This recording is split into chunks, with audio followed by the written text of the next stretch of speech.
Segunda noche de guerra en Ucrania. De nuevo se han registrado fuertes explosiones.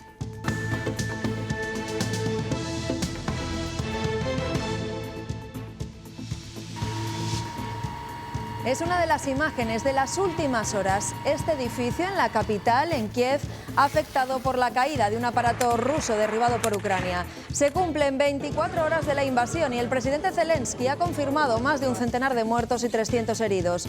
Muchos ciudadanos han pasado la noche bajo tierra en las instalaciones del metro y otros siguen huyendo de sus casas a zonas más seguras. Buenos días. Los líderes de la Unión Europea han acordado nuevas sanciones a las finanzas y las exportaciones de Rusia. La OTAN se reúne hoy de urgencia. Enseguida escuchamos algunas reacciones y también la opinión de ciudadanos ucranianos que viven en Castilla y León. Y nervioso y preocupado y muy triste. Pensé que no iba a afectar mi zona, pero mi abuela me ha contado que escuchó cómo pasaban los aviones. Mi padre, el primero. Mi padre tiene casi 60 años y es el primero que va a ir.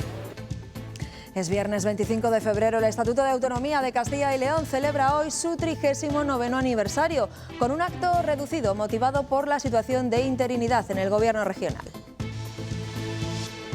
A mediodía, el presidente va a realizar una declaración institucional a la que van a asistir los miembros de la Diputación Permanente. Será similar al acto del año pasado. La pandemia obligó entonces a acortar también las celebraciones. Es señal en directo del Ayuntamiento de Palencia. Desde las 8 de la mañana se celebra allí pleno extraordinario. El alcalde Mario Simón de Ciudadanos se somete a una cuestión de confianza, la primera en el consistorio palentino, al no haber podido sacar adelante los presupuestos de este año. Y los carnavales han empezado ya esta noche en Soria. Tras la celebración del Jueves Lardero, la ciudad ha vuelto a recuperar la programación festiva suspendida el año pasado por el COVID. Ha vuelto el pregón y el tradicional chorizo, pan y huevo. Y ayer ya notamos ese descenso de las temperaturas, pero el fin de semana van a volver a subir, ¿no, Eduardo? Buenos días, Pilar, así es. Hoy, de hecho, seguirán bajando esas temperaturas. Sin embargo, este fin de semana volvemos a esos valores primaverales. Y el pronóstico para hoy, lo más marcado, esas buenas noticias, esas lluvias que aparecen por el sur de Salamanca, de Ávila y de Segovia, eso sí serán en principio débiles. Remiten los chubascos del extremo norte, donde la tarde quedará más soleada, y en el resto seguimos hablando de cielos enmarañados y de esas máximas que siguen bajando. Burgos se queda en 9 grados. Pocos atletas en el mundo pueden presumir de completar los 6 mayores o lo que es lo mismo, los 6 maratones más prestigiosos del mundo. En Castilla y León hay un zamorano que apuesta por conseguirlo.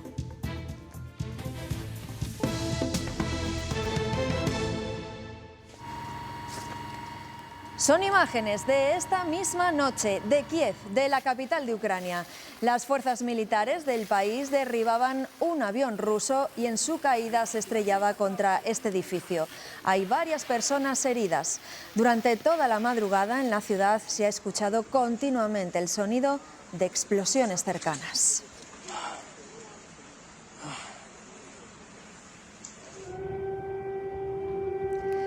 Avisos como este ante posibles bombardeos se han repetido en las últimas horas.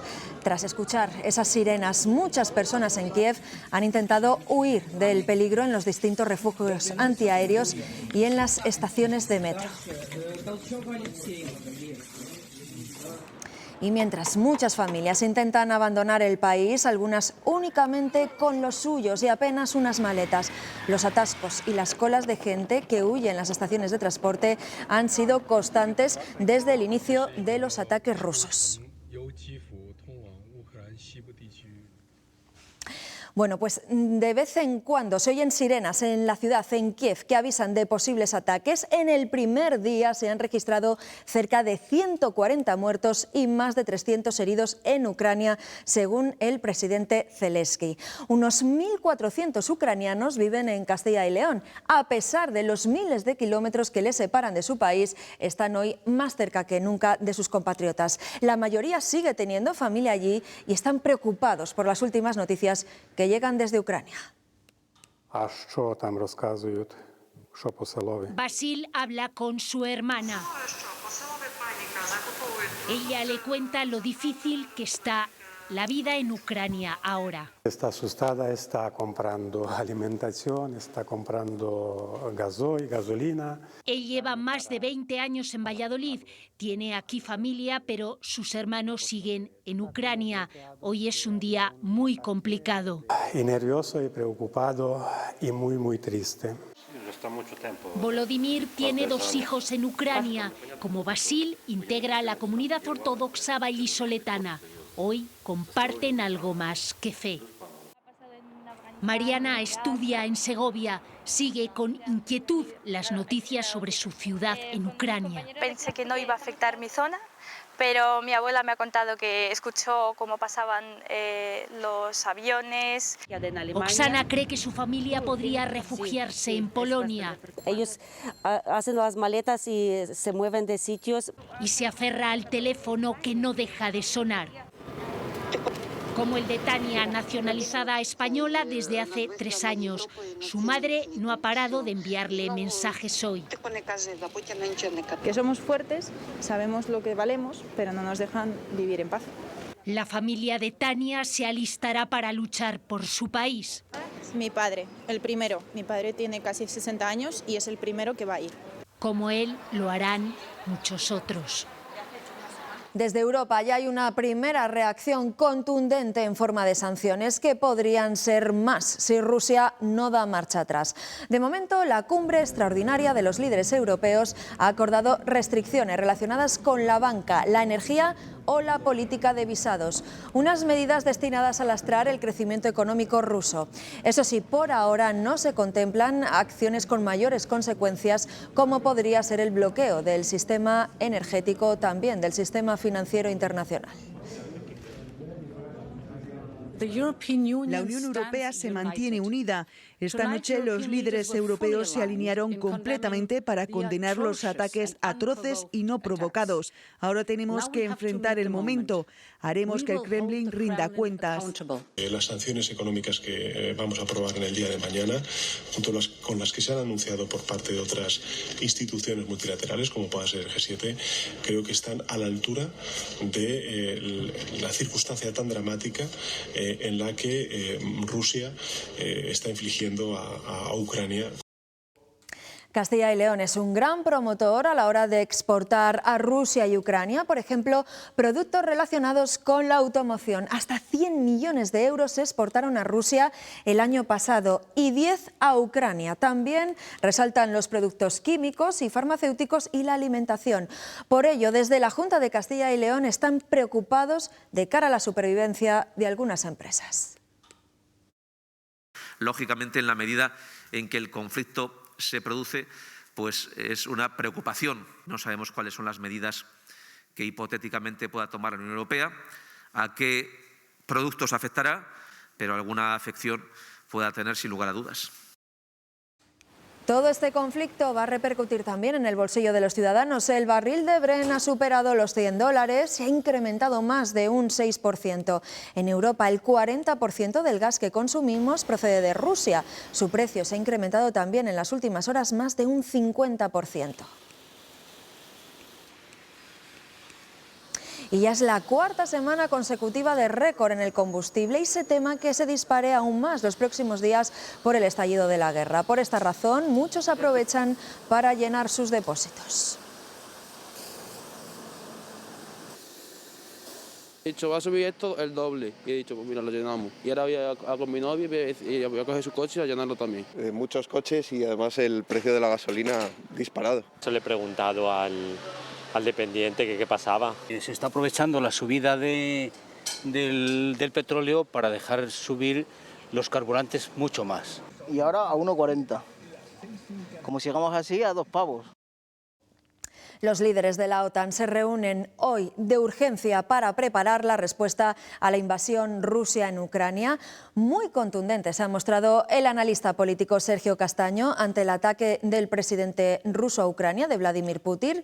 Asegura que lleva tiempo con esa ambición de recuperar la antigua URSS y que Ucrania no es miembro de la OTAN y tiene capacidad para defenderse de Rusia. Por eso dice que el conflicto no va a durar mucho. Ahora mismo yo creo que nadie va a frenar a Putin. como no se le frenó en 2014 y tampoco se le va a frenar ahora. Las sanciones no sirven para nada. Si hay guerra con potencias nucleares, desaparecemos todos. En sus más de 2 décadas en el poder, Vladimir Putin siempre ha tenido a Ucrania en el punto de mira, recelando de los acercamientos de este país a la Unión Europea y a la OTAN. Se cree que Rusia estuvo detrás del envenenamiento en 2004 que casi mata al expresidente ucraniano Viktor Yushchenko. A Yushchenko le sustituyó en 2010 Viktor Yanukovych, prorruso y autoritario. Rechazó el acuerdo de la asociación de Ucrania con la Unión Europea, lo que provocó las protestas del Maidán de 2013 que el gobierno ucraniano reprimió con dureza. Yanukovych terminó huyendo a Rusia. En medio de la revuelta, tropas rusas sin identificar entraron en el este del país y en la península de Crimea. Putin se anexionó este último territorio en marzo de 2014, mientras alentó una guerra civil separatista en el Donbass que dura hasta hoy. Desde entonces, los ucranianos han elegido a 2 presidentes proeuropeos que han acercado de nuevo a su país a la OTAN. Moscú ha protestado porque dice que así ve peligrar la seguridad de su territorio y ha mantenido el apoyo a los separatistas y se ha negado a devolver Crimea, a lo que la Unión Europea y Estados Unidos han contestado con sanciones económicas. No han surtido efecto. El pasado diciembre, Putin comenzaba a preparar el ataque con el despliegue de decenas de miles de tropas junto a Ucrania, unos efectivos que ya han entrado en acción. Las Cortes de Castilla y León conmemoran hoy el 39º aniversario del Estatuto de Autonomía, con la lectura de una declaración institucional por parte del presidente, de Luis Fuentes. Un acto al que van a asistir los miembros de la Diputación Permanente, dado que el nuevo Parlamento, surgido de las elecciones, se va a constituir el próximo 10 de marzo. Por segundo año consecutivo, el Día del Estatuto se celebra sin la tradicional entrega de la Medalla de Oro de las Cortes y sin jornada de puertas abiertas a los ciudadanos, esta vez porque el Parlamento, ya saben, está disuelto. El año pasado fue por la pandemia. Gracias a los trabajadores de los servicios esenciales. Y en Palencia, a esta hora, se celebra pleno extraordinario. Ha comenzado a las 8 de la mañana. El alcalde, Mario Simón, de Ciudadanos, se somete a una cuestión de confianza, la primera en el consistorio palentino, al no haber podido sacar adelante los presupuestos de este año. Esta es señal en directa que nos llega desde el consistorio palentino. Está tomando la palabra el portavoz del Partido Popular. De nuestro país. Este presupuesto aborda muchas de las que tienen que ver con el desarrollo sostenible de la misma. Evidentemente, con un presupuesto no podemos resolver todos los problemas de nuestra ciudad, pero sí podremos abordar una gran parte de ellos y podremos seguir avanzando en el modelo de ciudad que estamos planteando. Por todo ello, es motivo más que suficiente para reiterarnos en la necesidad de la aprobación del presupuesto municipal. Y para ello hemos adoptado una herramienta o instrumento legal, como es la cuestión de confianza planteada en esta sesión, que pueda permitir desbloquear la gestión municipal y, sobre todo, terminar con la situación. Podrá aprobar sus presupuestos, pero el alcalde va a ser un alcalde sin la confianza de su pleno, ¿no? ¿Qué tiene que hacer el grupo mayoritario de la oposición? Pues yo creo, bueno, del ayuntamiento, no de la oposición. Lo que tiene que hacer el grupo es presentar una alternativa. ¿Nosotros tenemos la obligación de hacerlo? Creo que sí. Moralmente, políticamente y éticamente tenemos la obligación. Nos ocupamos un día más de la situación de la pandemia. El coronavirus nos deja hoy en Castilla y León una cifra de contagios que ya está muy cerca de bajar del millar. Bajan con respecto al pasado jueves, y también el número de fallecidos. 4 son las víctimas que se han registrado en las últimas horas, 2 en Burgos y 2 en Salamanca. Una mujer de 28 años resultaba herida anoche en un choque entre 2 vehículos en Soria capital. Uno de los coches quedaba volcado tras un golpe que todo indica que se produjo tras saltarse uno de los conductores un semáforo en rojo.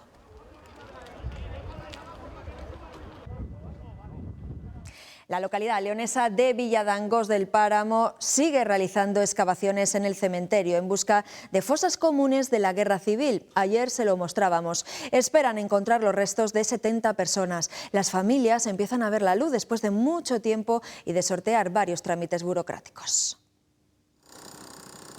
Las familias de los más de 70 represaliados del franquismo que pueden estar en la fosa común de Villadangos del Páramo han seguido atentamente las labores de prospección que han comenzado hoy.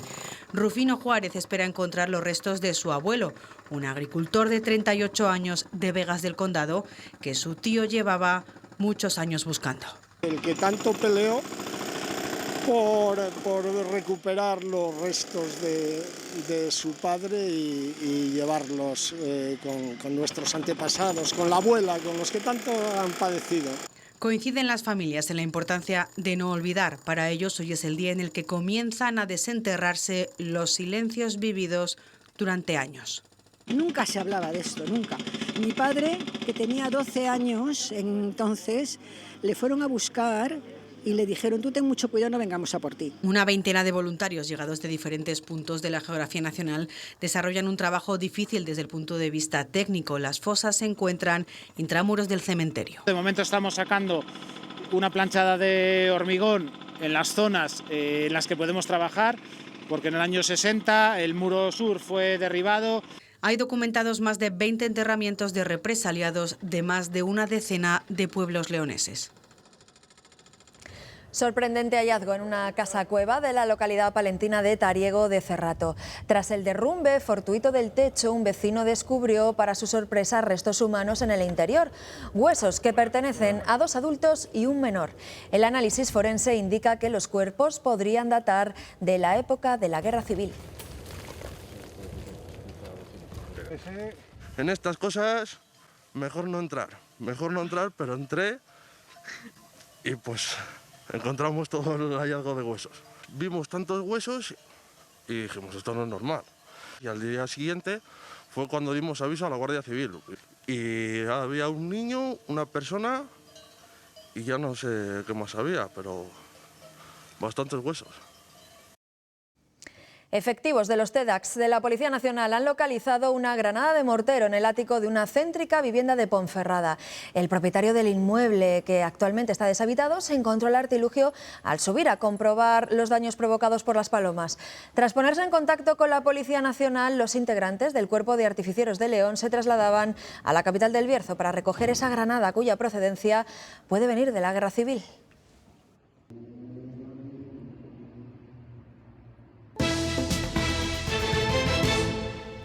El mercado de las hipotecas continúa al alza. Han aumentado un 23% en Castilla y León, una media que comparte con el conjunto del país. Son las mejores cifras de toda la década. Por ciudades, Palencia es la que se sitúa a la cabeza de la comunidad, con un incremento del 50%. En la que menos se han firmado, Segovia, donde el aumento se queda en el 1%.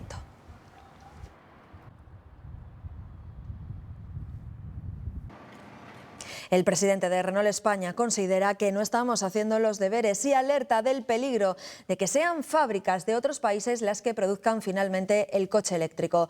José Vicente de los Mozos critica las inversiones en infraestructuras del gobierno de Pedro Sánchez. Asegura que no ha cumplido con lo comprometido. El año pasado había unos compromisos de llegar a más de 10.000 puntos de recarga y no hemos llegado ni a 5.000. Es decir, España tiene que acelerar el periodo de infraestructura y esto es muy importante, porque si la infraestructura no avanza, si el mercado en España es bajo, ¿para qué voy a hacer yo vehículos en España si los voy a tener que exportar? Les presentamos a Tomás Blanco y, si la pandemia lo permite, va a intentar completar los maratones de Tokio, Boston, Londres, Berlín, Chicago y Nueva York. Ya tiene todo preparado para reivindicar a golpe de zancada el orgullo por Aliste, su tierra. En sus 12 años de afición por el atletismo ha completado 25 maratones. Su objetivo es terminar los 6 más importantes del mundo en un año. Asequible. Yo creo que he hecho cosas peores en la vida. La pandemia puede dar al traste con sus planes. El de Tokio está en el aire. Yo confío que se pueda, retrasar y celebrar un poco más tarde en la primavera o en el otoño. De abril a noviembre esperan Boston, Berlín, Londres, Chicago y Nueva York. Tener el dorsal en los 6, porque eso es lo que sí que es difícil. Los 3 primeros en la entrada del otoño van a ser los más difíciles en cuanto a logística.